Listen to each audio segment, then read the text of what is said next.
Looking at P. Diddy's prolonged history of alleged violence dating back to the 90s after facing multiple lawsuits in recent months, alleging assault and other crimes, P. Diddy was indicted September 17th on charges of trafficking by force, racketeering, conspiracy, fraud, or coercion, and transporting. P. Diddy's attorney called it an unjust prosecution and said his client is an innocent man with nothing to hide. But P. Diddy's history suggests otherwise, and we're going to deep dive into that because when you really listen to some of the things that come out of his past, you're going to be like, It's shocking. Like, at the end of the day, we know this because you saw what happened with Kim Porter. They brought up the way that Kim Porter was left up in that house unresponsive. And we're gonna get to that. And this is a sad situation. She should have never even been taken out like that. Like, at the end of the day, people knew it was going to come out one way or another. She shouldn't have left that party. And it's sad because she left behind her kids.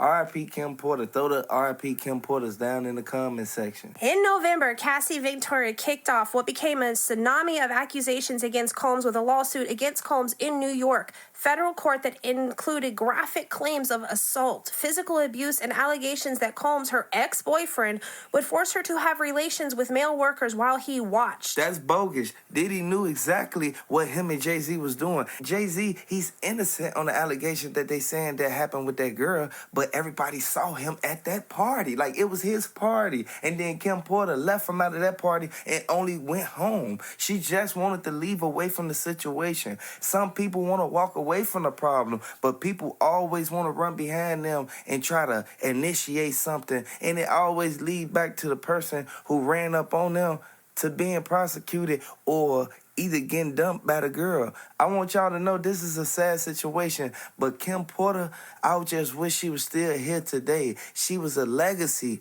in this game. She taught a lot of people a lot of things, and she was a pillar to the community. The recent charges are not the first controversial that the music and entrepreneur has faced over the years. Combs has attempted to rebrand himself as Brother Love, but as he has a prolonged history of allegations of violence dating back to the 90s. Did Diddy do it? That's what everybody keeps asking. But I want to know, did Jay-Z do it? Or were they in it together? And nobody wants to say that because, well, they could take each other down. They implemented his name in it as soon as he came in the courtroom. And Diddy looked to the side. He saw them witnesses sitting right there.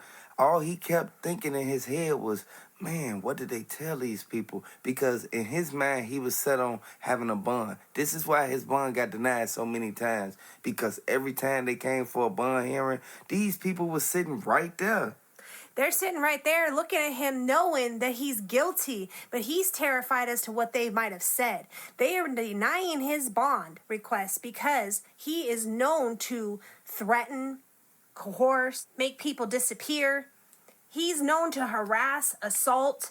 They don't want him to get out there and put any type of fear into these witnesses. They want these witnesses to come to the stand and be able to tell their side of the story and be able to present the evidence so they can get a conviction. This is why Jay-Z is keeping his distance. And Jay-Z, he denouncing everything that Diddy ever did with him. And y'all got to pay attention to one thing. The feds, they looking at it as if the forensic evidence response team, they the main ones who found the fingerprints. Jay-Z, he had Kim Porter Motorola cell phone in his house. I want y'all to know, for a person to keep some type of trophy or a souvenir from the person that they got up out of here, man, they sent that lady up, man. R.I.P. Kim Porter, man, because she'll still be here right now if Jay-Z and Diddy didn't plan to take her out. All because of one thing. She was about to release a book. That book was going to tell everything about everybody involved with P. Diddy and all of P. Diddy's actions. Don't forget about what happened with everybody who was right there when Aaliyah passed away. And Aaliyah was one person. She just wanted a record deal. That's all she wanted. What about Kathy White?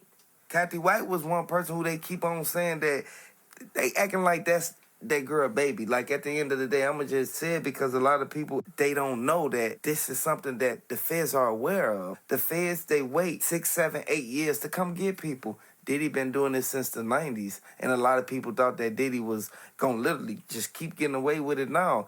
They looking at this whole thing as if Diddy, He put himself in a messed up situation. This is why Cat Williams, he's sitting there, he would testify against anybody who he need to testify against because he knows for a fact if you go to Diddy party, you have to tell Diddy no.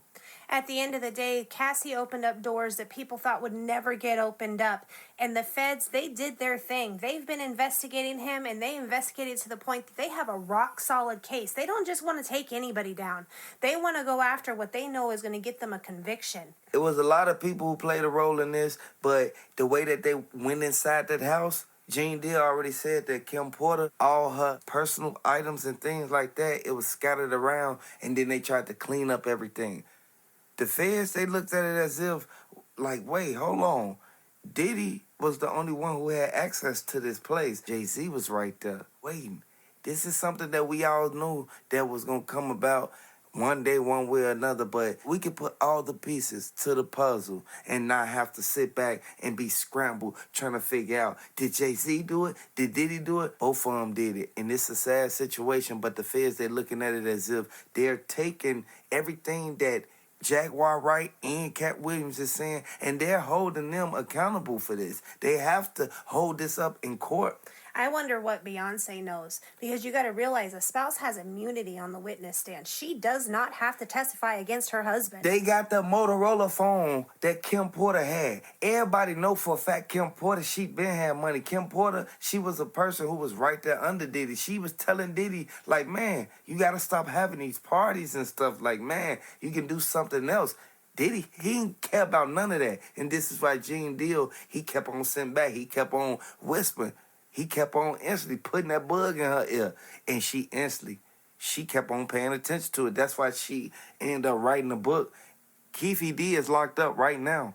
He was about to write a book. He did write a book. He wrote a book describing everything that happened the night that Tupac was taken down. R.I.P. Tupac, because Snoop Dogg said that this is one reason why he don't hang around Diddy. He don't want to do a song with Diddy. He don't want to go to none of Diddy parties. He don't want to be involved in nothing him or Jay-Z got going on. Too many people are going to be implemented in this, and enough people were smart enough back then to stay back. They saw the red flags, and they said, I ain't getting involved in that because that's going to end badly. And sure enough, here we are today. P. Diddy is locked up until his trial date at minimum, and God knows how long the trial's going to go. I mean, if we look at the last few trials that they've had, they take a while. He's looking at 2-3 years just sitting there getting through trial. Everybody knew that Jay-Z was going to be one of the main ones who tried to cover his name up, but he ended up denouncing the wrong person. He denounced Diddy. That's the person who he on the videos with. That's the person he on the VHS footage with. Gene Deal said that he not letting up. He releasing everything, and they showed all the instruments and tools that was used to put the stuff inside of the bottles. I want y'all to know, Diddy, he was spiking the drinks, man. You can't spike the drinks, man. You know these people, man, these people still got to go home, man. And what's your purpose of spiking the drink? The feds is trying to find a motive. The feds want to know, why did you do this? What was the reason for you to do this and keep inviting these people over here every time to these parties? These people didn't want to go home like that, or these people didn't want to be recorded without their consent. P. Diddy was on the top of the world, but he built himself a false protection, a facade of, I'm safe, I'm not going to be touchable, I could buy my way out of anything. Well, here we are today. In just 2022, several decades into a story entertainment career, P. Diddy's star and his net worth still seem to be rising. Or is it? He has hosted the Billboard Music Awards, launched a new record label, and attained billionaire status since then. However, federal racketeering, trafficking charges, and a cascade of civil lawsuits has scuffled that into his lucrative business relationships and vastly defeated the wealth of a man who once called himself Puff Daddy. Puff Daddy thought that Snoop Dogg was going to keep his mouth closed, but Snoop Dogg had to expose everything. And the way that he went out there, he let everybody know that they had something to do with Tupac. He revealed everything. Whatever's done in the dark will come to the light. Hit the like button if you think that they set up Kim Porter. Hit the like button if you think that they set up Tupac, because for $1 million, you're going to take away a good person. Like, at the end of the day, Tupac ain't do nothing that bad to them people for them to even go out there and try to even pull that on him. Like, at the end of the day, you got to watch the people you keep around you, and you have to be cautious and mindful of the company you keep. Diddy's net worth hovers around $300 million. For now, legal bills and settlements are set to further diminish his fortune and could one day push him into bankruptcy. So someone who was on top of the world and could have done mass good for everybody is literally looking at, if he comes out of this on the lighter end of sentencing, being broke. He's got it rough now sitting in jail and not even be able to cook the food that he wants to eat. And they even say his health is deteriorating. But what is this going to do to a person who's used to be on top of the world to have to come down to poor man status? He going to have to take full responsibility for all the actions that he took in committing these crimes against these people. Do you think that Cat Williams going to get justice for everybody that he saw get abused up in them parties? I think Cat Williams would definitely love to get justice, but there's only so much voice he has right now. Really, it lies in the people who are bringing these lawsuits to prove their case. But the lawsuits are so old, and you got to really understand one thing. The NDAs, he had them on them people for years. NDAs don't mean anything when you come to breaking the law, and we are dealing with legal statutes here. But they can't speak upon it. Cassie took the money already. Cassie can't speak upon it, but the other 120 to 200 other lawsuits that are there can, and they have the right to speak upon it. An NDA does not protect you from illegal activity. We're looking at racketeering. We're looking at trafficking. We're looking at all types of federal charges that are being brought against this man. Those NDAs don't mean nothing. Cat Williams said that J-Lo was the one who pulled the trigger when Shine was up in that nightclub. Didn't someone else take the fall for that too? They let this dude take the fall for that stuff that happened with Shine. That is so heartbreaking to see another person to sacrifice their life for P. Diddy. He thinks he's going to come out of this unscathed and just be able to walk out and live life like it's normal. That's not going to happen. No matter how you break this down, there's going to be enough of those civil lawsuits that get put through. And even if it's a financial burden, it's going to make him go bankrupt. Diddy thought that he was going to get away with it. Drop down in the comment section. R.I.P. Kim Porter, R.I.P. Tupac, R.I.P. Kathy White, Get Well Cassie. 9 people died and 29 were injured. The gym had a capacity of 2,730 people, but were as many as 5,000 people showed up to the event. 5,000? 5,000. And they did not have enough security to control the crowd. And Diddy and them knew that everybody was going to run out there. Like at the end of the day, it'd be a lot of them. They be packed, especially their entourage. Diddy have a lot of people with him. They broke down the gym door and rushed the lobby. They literally stampeded the place. This is the same thing that happened when Tupac went to that hotel, the MGM. And next thing you know, this is where Mike Tyson, he ended up seeing Tupac for the last time. R.P. Tupac. Tupac should have never even went out like that. And Tupac was the main one who kept telling Suge Knight he should just go straight to the spot. He shouldn't stop nowhere. He ended up stopping at the light. The light was yellow at first, but then next thing you know, Suge Knight, he instantly hit the brakes. Next thing you know, this is where the girl started hollering out, Tupac, Tupac.